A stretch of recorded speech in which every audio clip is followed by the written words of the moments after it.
चलिए आज महाभारत के उस आखिरी और सबसे नाटकीय अध्याय को समझते हैं जहां पांडवों की अंतिम यात्रा हुई।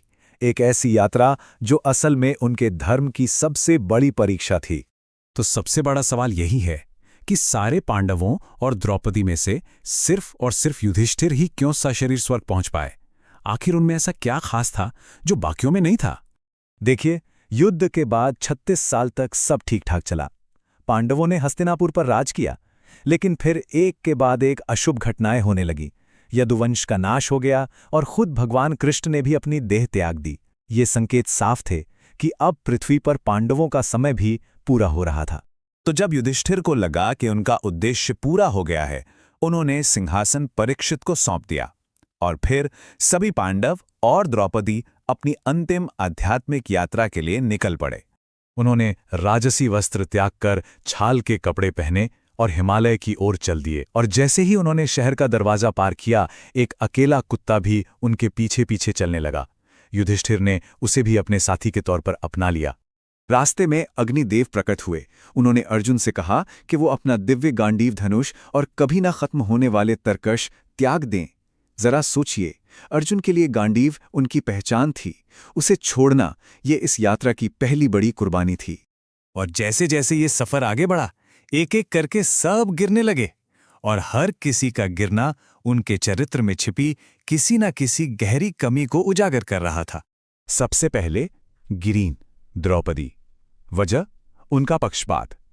वो अपने 5 पतियों में से अर्जुन को बाकियों से थोड़ा ज्यादा प्यार करती थीं, और यही लगाव उनके पतन का कारण बना। उनके बाद सहदेव गिरे।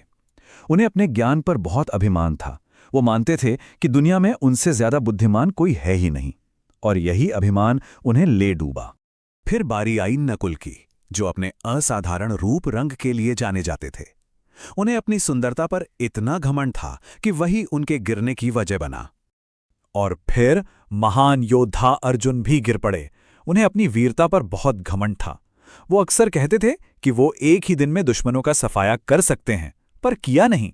यही अभिमान उनके रास्ते में आ गया। और अंत में शक्तिशाली भीम भी गिर गए। उनकी 2 कमजोरियां थीं, एक तो खाने पर नियंत्रण न रखना और दूसरा अपनी ताकत का घमंड करना। बस इसी बोझ ने उन्हें भी आगे नहीं बढ़ने दिया। तो अब सोचिए, पूरा परिवार पीछे छूट गया। बचे तो सिर्फ धर्मराज युधिष्ठिर और उनके साथ वो वफादार कुत्ता। बस यही 2 थे जो स्वर्ग के दरवाजे तक पहुंच पाए। स्वर्ग के दरवाजे पर भगवान इंद्र ने उनका स्वागत किया, पर एक शर्त रख दी कि युधिष्ठिर अंदर आ सकते हैं, लेकिन ये कुत्ता नहीं। अब युधिष्ठिर के सामने एक धर्म संकट था। वफादारी और करुणा की असली परीक्षा तो अब होनी थी। युधिष्ठिर अपनी बात पर अड़े रहें। उन्होंने स्वर्ग के ऐशो आराम के बदले एक बेजुबान जानवर का साथ चुना, और जैसे ही उन्होंने ये फैसला लिया, वो कुत्ता अपने असली रूप में आ गया।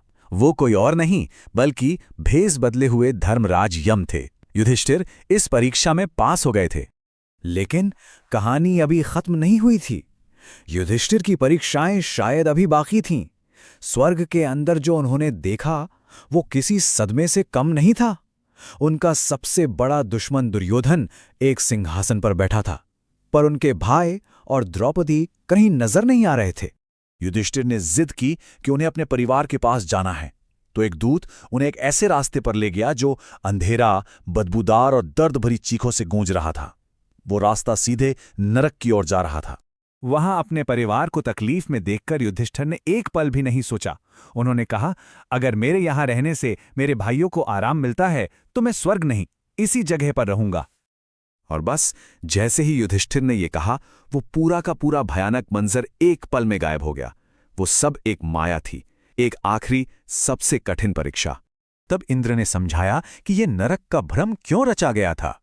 युद्ध में द्रोणाचार्य को हराने के लिए युधिष्ठिर ने जो एक बार आधा सच कहा था, अश्वत्थामा के मृत्यु के बारे में, बस उसी एक कर्म का फल चुकाने के लिए उन्हें यह सब दिखाया गया था। इसके बाद युधिष्ठिर ने दिव्य गंगा में स्नान किया और उन्हें एक दिव्य शरीर मिला। और तब उन्होंने अपने परिवार को देखा, अपने सच्चे, गौरवशाली और दिव्य रूप में। सब अपनी सही जगह पर थे। तो मतलब साफ है, ये पूरी यात्रा किसी जगह या मंजिल तक पहुंचने की थी ही नहीं। ये तो एक इम्तिहान था। ये देखने का कि क्या कोई धर्म को, यानी सच्चाई, कर्तव्य और करुणा को हर हाल में सबसे ऊपर रख सकता है। और यही कहानी हमें एक बहुत गहरे सवाल पर लाकर खड़ा कर देती है। क्या स्वर्ग सच में कोई जगह है, कोई डेस्टिनेशन है जिसे पाना है, या फिर ये वो अवस्था है जो धर्म के रास्ते पर बिना डगमगाए चलते रहने से खुद ब खुद हासिल हो जाती है?